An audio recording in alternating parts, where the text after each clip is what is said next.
Oxygen. कि किसी भी चीज़ को जलने के लिए वायु या ऑक्सीजन की आवश्यकता होती है या नहीं होती है?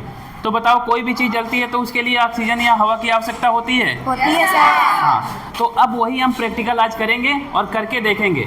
क्या करेंगे, ये दोनों क्या है, एयर में है, खुली वातावरण में है और ये दोनों जल रही हैं। अब हम क्या करेंगे, किसी एक को ढकेंगे, समझो उसको दूसरी दुनिया में ले जाएंगे, उससे बाहर वातावरण से कोई मतलब नहीं है। अगर उसको पूरा ढक देंगे तो जब तक इस बोतल में जब तक एयर रहेगी, ऑक्सीजन रहेगी, तब तक ये क्या होगा, जलेगा। जैसे ही ऑक्सीजन खत्म हो जाएगी, इसका मतलब ये क्या होगा, बुझ जाएगी। बुझ जाएगा। इसका मतलब ये है कि जब तक जलेगी, तब कब तक जलेगी, जब तक ऑक्सीजन रहेगा।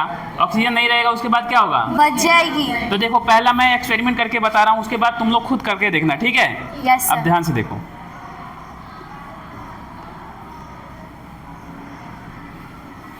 देखो धीरे धीरे क्या हो गया, ये बुझ रही है। इसका मतलब है कि जब तक ऑक्सीजन अंदर था तब तक धीरे धीरे जल रहा था, और जैसे ऑक्सीजन या वायु समाप्त हुई उसके बाद क्या हो गया, बुझ गई। बुझ गया।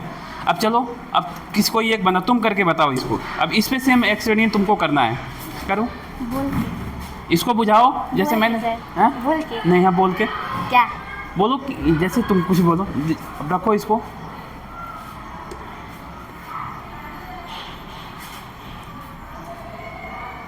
देखो धीरे धीरे क्या हो गया, धीरे धीरे बुझ रही है। बुझ गया। इसका मतलब ये है कि किसी भी चीज को जलने के लिए हवा या ऑक्सीजन की जरूरत होती है ना? Yes sir. ठीक है, अब समझ में आया कि नहीं आया? Yes, कोई sir. भी चीज जलता है उसके लिए किसकी जरूरत होती है? ऑक्सीजन। हमारे वातावरण में, एयर में, वायुमंडल में कितने % एयर पाया जाता है? 21%। 21% एयर पाए जाते हैं। ठीक है, चलो